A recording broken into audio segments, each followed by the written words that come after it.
हे दोस्तों, आज हम एक्सप्लेन करने वाले हैं एक रिसेंटली रिलीज काफी सॉलिड हॉरर मूवी जो कि गेम से इंस्पायर्ड है, द मॉर्चरी असिस्टेंट। और हॉनेस्टली इसका कॉन्सेप्ट काफी यूनिक और डिस्टर्बिंग है, तो आपको डेफिनेटली मजा आने वाला है। और हाँ, ये एक प्रॉपर हॉरर मूवी है, तो बिना टाइम गवाए चलिए स्टार्ट करते हैं। मूवी की स्टार्टिंग में हम देखते हैं रेबेका को, जो एक मॉर्चरी में इंटर्न के रूप में काम कर रही होती है। यहाँ का ओनर रेमंड जो उसे समझा रहा होता है कि डेड बॉडीज को कैसे प्रिजर्व किया जाता है। बॉडी के अंदर से सारे फ्लूइड्स जैसे ब्लड निकाल दिए जाते हैं और उनकी जगह केमिकल्स पंप किए जाते हैं ताकि बॉडी कभी सड़े न। रेबेका अपना काम परफेक्टली करती है, लेकिन तभी रेमंड उसके व्रिस्ट पर कट के स्कार्स नोटिस करता है। ये हिंट देता है कि रेबेका का पास क्लियर नहीं था। तभी एक डेड बॉडी का पैर मूव करता है। रेमंड ये क्लियरली इग्नोर करता है, लेकिन शॉकिंग बात, वो बिल्कुल रिएक्ट नहीं करता और रेबेका को कुछ पता ही नहीं चलता। यहीं से पता लगता है कि रेमंड को ऑलरेडी इस सब की आदत है। रेबेका जब बेसमेंट में जाने वाली होती है तो रेमंड उसे रोक देता है और उसे स्ट्रिक्टली मना करता है अंदर आने के लिए। और उसी मोमेंट पे हमें दिखाया जाता है बेसमेंट के अंदर एक डीमन है, इसीलिए रेमंड किसी को वहाँ जाने नहीं देता। नेक्स्ट डे हमें पता चलता है रेबेका को ड्रग और अल्कोहल एडिक्शन थी।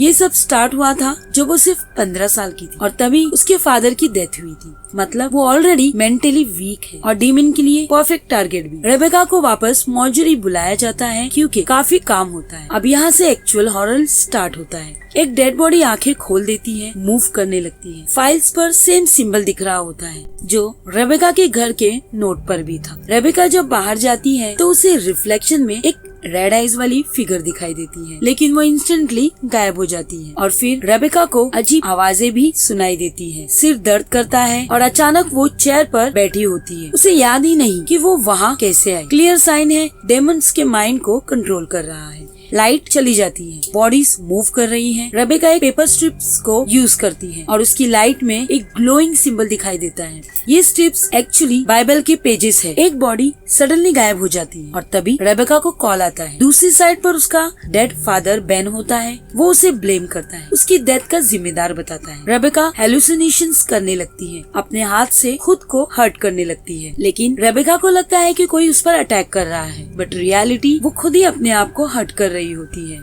रेबेका अपनी फ्रेंड कैली को मार देती है, उसको डेमन समझ के, लेकिन फिर असली कैली डोर पे आ जाती है। मतलब जो उसने मारा वो इंसान नहीं था। रेमंड फाइनली बताता है ये mortuary actually demon plus hell gateway है। डेमन्स बॉडी में छुपते हैं, डायरेक्टली इंसान को पजेस नहीं कर सकते, पहले मेंटली ब्रेक करते हैं। रेबेका को करना क्या है? 4 हिडन सिंबल्स ढूंढना है, डेमन का नाम और ओरिजिन आइडेंटिफाई करना है, करेक्ट बॉडी चूज करना है, उस बॉडी को बर्न करना है। और अगर गलती हो गई, रॉन्ग बॉडी बर्न हो गई, डेमन नहीं मरेगा, टाइम ओवर होगा और फुल पोजीशन मिल जाएगी और फिर रेबेका का गेम खत्म। रेमंड भाग चुका है, रेबेका अकेली है और डेमन फुल पावर में है। वो उसके फादर और ग्रैंडमदर का फॉर्म लेके उसे अटैक करते हैं और सबसे शॉकिंग मोमेंट, रेबेका को लगता है उस पर अटैक हो रहा है, बट वो खुद ही अपनी थाई को बुरी तरह से कट कर देती है। यानी कि यहाँ पर जो कुछ भी हो रहा था वो रियल नहीं था, बल्कि एक मेंटल और इंटरनल बैटल थी। अब बाहर रेमंड रेबेका को फोन करता है। रेबेका तुरंत ऑपरेटिंग रूम में जाती है, जहाँ वो सेम डेड बॉडी फिर से टेबल पर आ जाती है जो पहले गायब हो चुकी थी, लेकिन रेबेका उसे इग्नोर करके अपनी चोट पर स्टिचेस लगाने लगती है।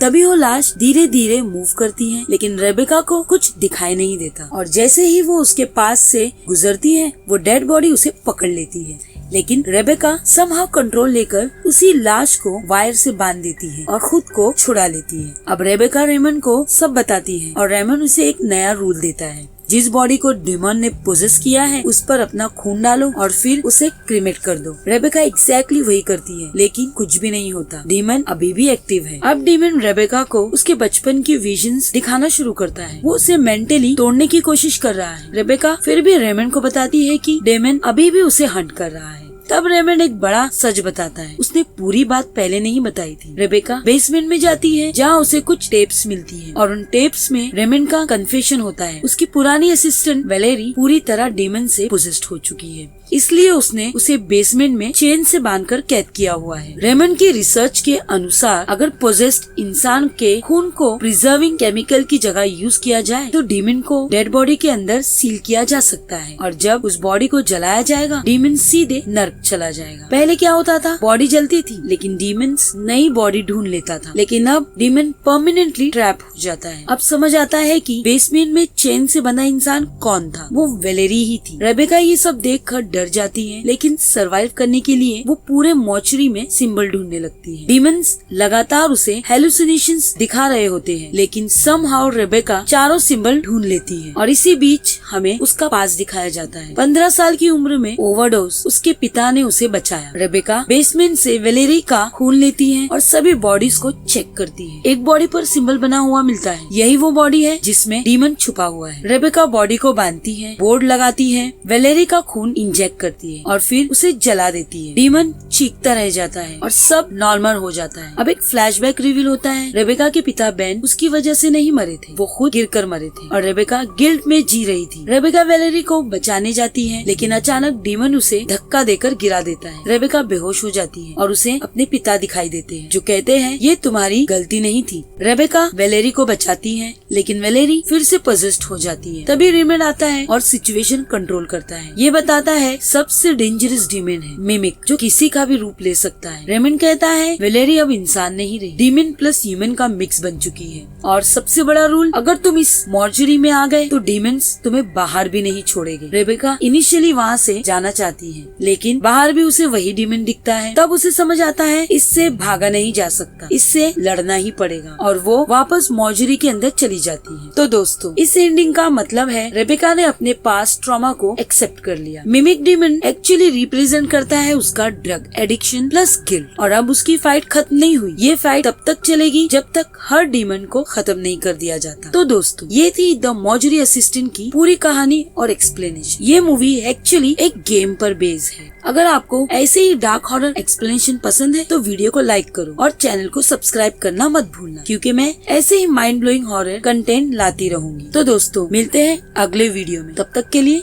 बाय।